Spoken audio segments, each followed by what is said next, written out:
Hi, I'm Beth, and welcome to today's very special episode of the XX Podcast.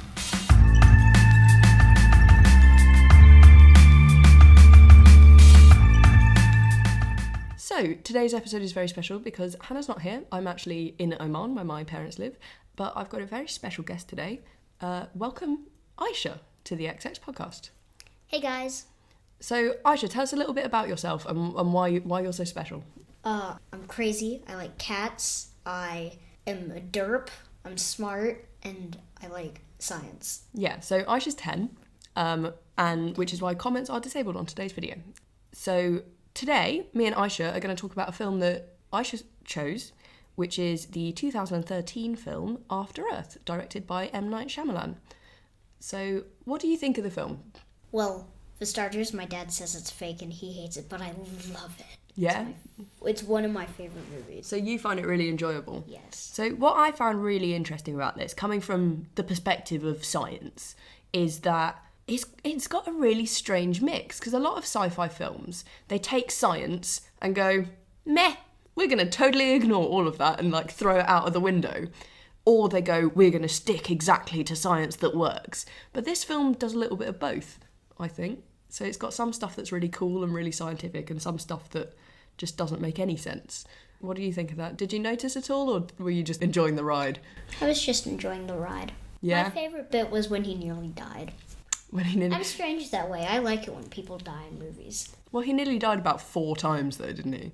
We should probably explain the plot. It's starring Will Smith and his son Jaden Smith, and it's about a father and son duo who are essentially shipwrecked, but space shipwrecked, on Earth. But the point is that Earth had been abandoned by human beings 1,000 years ago. That was partly because of the fact that we had destroyed it with global warming. Donald Trump had started the third war, which is probably going to happen very soon. So in 1,000 years, be ready to abandon the planet. Yeah, so we will all not be alive by then, but this is a warning to your great grandkids. So they come back to Earth essentially, but they're stranded there, and Earth's not really hospitable anymore. So basically, I mean, the big quote is, everything here has evolved to kill humans. Yes, the big quote is, everything here has evolved to kill humans, so don't go near it. Yeah, and it like Earth's under quarantine, but they get stranded there, their ships crash, so they basically, the plot is about trying to find the emergency beacon to get them back to Nova Prime, which is New Earth. Yeah, it's Nova Prime. There's an actual planet called Nova Prime that looks exactly like Earth, and we're still finding out if it's got atmosphere, but it does have water. Yeah, so that's good. This is partly why this film's science is really interesting. So they move to Nova Prime, which is an Earth-like planet. And the gravity on Nova Prime is a bit lighter than Earth's. Yeah. So when he gets to Earth, he says, and his dad says, take a kneel. How do you feel? And he says, heavier. And he says, that's right. Nova Prime's gravity is lighter than Earth's, so you will feel heavier. Yeah, which is really, really cool, because a lot of sci-fi films don't really pay attention to the gravity thing. They just, that's a big complaint amongst, sci-fi nerds, is that, the gravity's just the same on every single planet that they land on, it's not fair. Whereas this one, they're, straight up, they're just yeah, no, gravity's different here. And it's only, one line in the film, and it doesn't really affect anything. Actually, it does affect. Oh, what does it affect? There was, you might have missed this. I probably did. Yeah, there was a scene since I've seen After Earth about, 3,000 times. Yeah, I watched it once yesterday, so... I watched it once today. And 5 times last week, and probably about 300 times last year. But there's a point in the movie when... So he's jumping, it's when the monkeys are chasing him, but there's a point where he's jumping. And I noticed after a while that his foot was leaping higher to try and hit higher up on the branch because it was heavier gravity. So and he forgot and he thought that he was just going to do everything like normal Nova Prime, because on Nova Prime, he would aim higher on Nova Prime because the gravity is lighter. And since he was born on Nova Prime, that would be the gravity he was used to. Yeah. But on Earth, he would aim high, but he would hit it low. Yeah. So he had to compensate for the higher gravity. Course, I think he was expecting just to jump on the tree and then kick off that and just over the log straight away. But instead, since he missed and his leg was a bit too high, he had to cling on to the log and pull himself over. But he still survived. Yeah, in the end. It all ends happily ever after. Bloopers. Bloopers, yeah, spoilers, all that jazz. So one thing that I found really cool was basically part of the problem and part of the reason that there's a big military, which is what Will Smith's character is part of. And they talk a lot about the main evil thing in the film is the Ursa, which is a sort of alien created monster. No, wait, you're wrong. Oh, I'm wrong. Go correct me. The aliens, well, they haven't given the aliens a name yet. No, generic aliens. Yeah, I guess we would call them generic aliens, but they named the monster they were carrying, so it was only that monster they called Ursa. Oh, okay, so it wasn't all of the... So they didn't call it the Ursa, it was called Ursa, because if you look in the bottom screen, when they said Ursa matches possibly, it didn't say the Ursa, it said Ursa, because they had named the monster Ursa, not okay. the aliens. Okay, but this creature, it's technically blind. It can't actually see humans. It detects them by smelling the fear pheromone, which I thought was a really cool concept for an alien, like for a monster. You look at other sci-fi films, and this is quite a unique monster. What did you think of that? Or did it just not... I've seen lots of movies where the same monster type was used. Really? With the pheromones? Take Alien Isolation, for example, the video game. It's so scary. Yeah, I know the video game. Yes, the alien is literally exactly the same, just a bit smaller. It's black, and it's got gigantic razor-sharp teeth in its mouth, and its face is a bit different, but it uses the same method. It smells your fear. Yeah. And of course, there are no ghosts here, and they haven't found that out, but that was the same motto, because there was a YouTuber who played it, and then he talked to the producer about it. He talked to the producer, and he said, well, the main motto was because they made this game in 2014, Alien Isolation, a year after Earth. So they'd copied the monster, just given it a few slight tweaks and made it way smaller.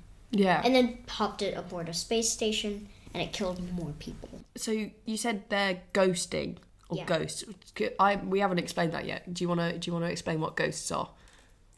Ghosts, like... In After Earth. Yeah, but ghosts are people who are dead, but ghosting, it's ghosting. A ghoster is a person who can ghost, which means that they are mentally non-fearful.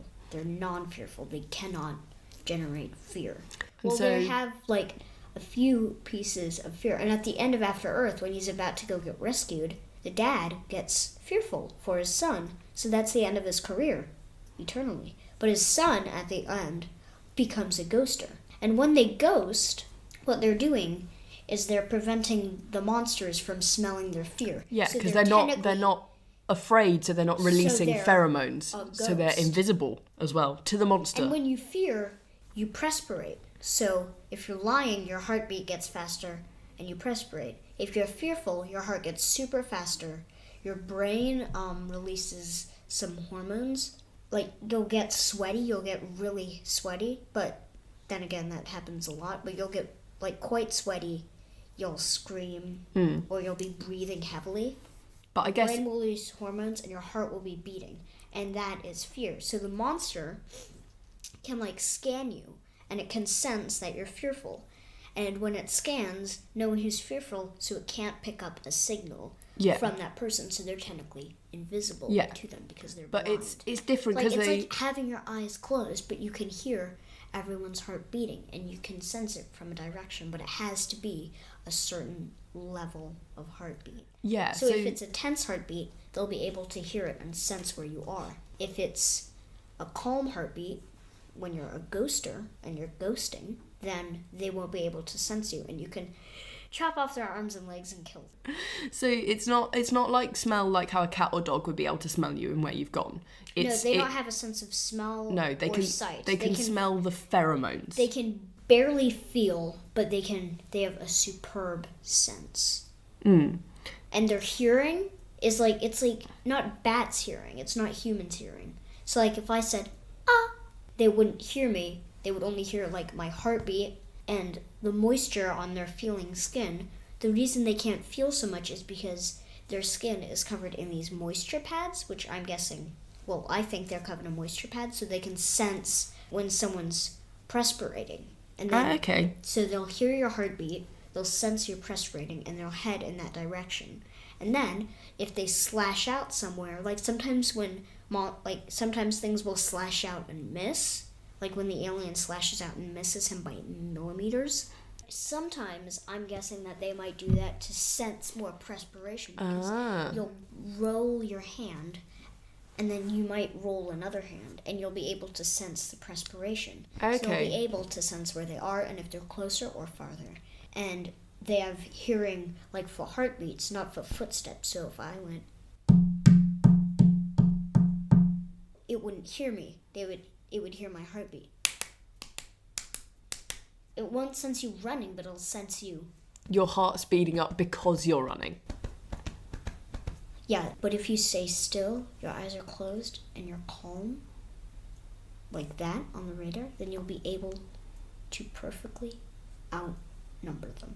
Yeah, so you'll be able to hide. Should we talk about the girls in this film? They're very little girls. See, there are very few girls who are sort of, like, the story is about father and son, so it makes sense that there aren't many sort of major female characters in it. There's the mom. Yeah, there's the mum and the sister. She helped her son. She's, like, I look past the people who saved the father. You would say, oh, the son saved the father because he went to go get the beacon. But no, the mom saved the father because she gave birth to the son who saved the father.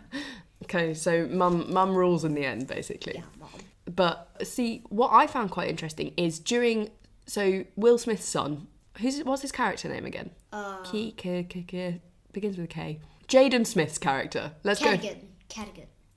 So there's another blooper where it shows his badge for a couple of seconds, and if you have a quick hand and you pause it, then you'll be able to quickly read it if it isn't moving it. I got that, and it said Cadigan. But he's basically training to become what Will Smith's character is. He's training in this sort of military. Yeah, and then his dad's name is Kylo. But in the scene at the beginning when he's training, he's running, there is actually an entire female corps of cadets, isn't there? Yeah, so there's a little small train of females, 2, 4, 6, 8. So there are 8 females, 8 men, and then he comes out from the middle of the line and runs ahead. So there are 4 times 2 boys. So there are 8 boys and 8 girls, and they're training to become cadets. Yeah.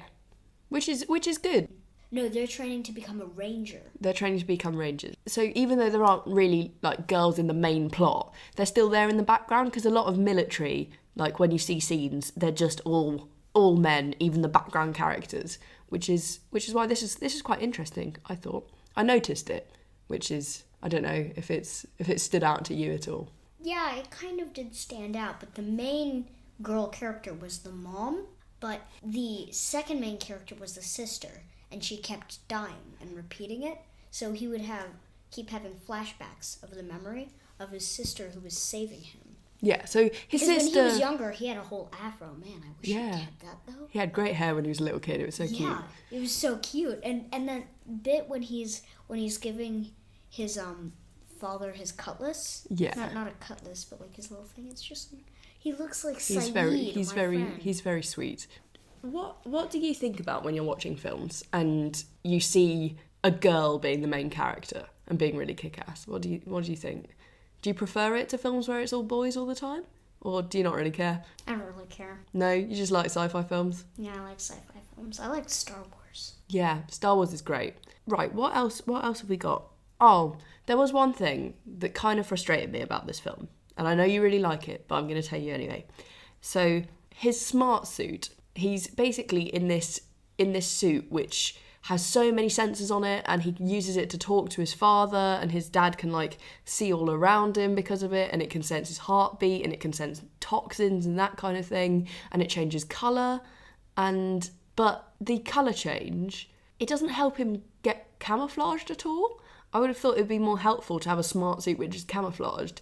And also... It warns them that there's something nearby and they need to run, because, say, when it's cold, like in the cold area when the bird sadly died. I know. His suit started going white because it was getting cold, and and his body temperature was starting to get low. Yeah.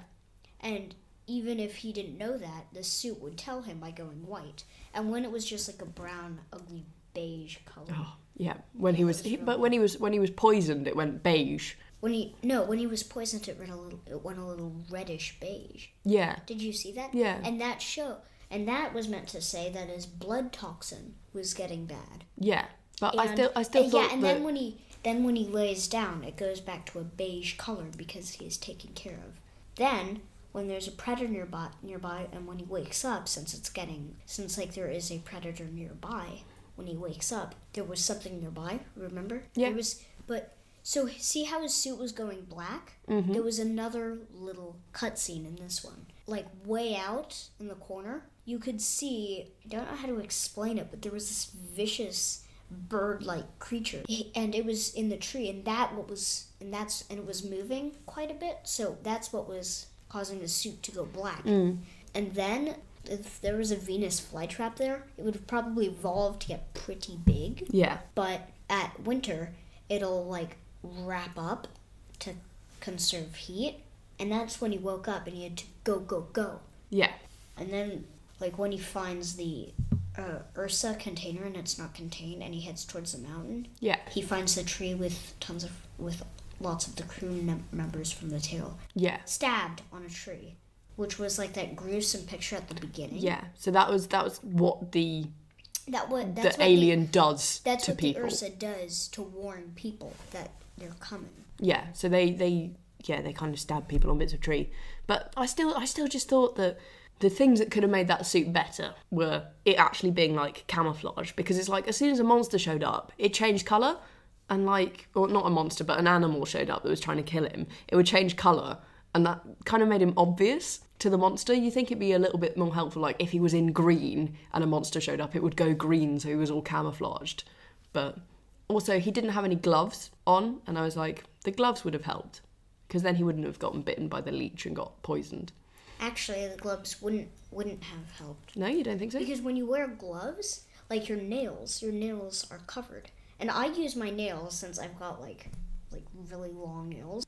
Climb up trees. If there's soft bark on trees, I'll try and dig them in a bit to help me get up. But you think that his super futuristic gloves would have been able to help him grip, maybe?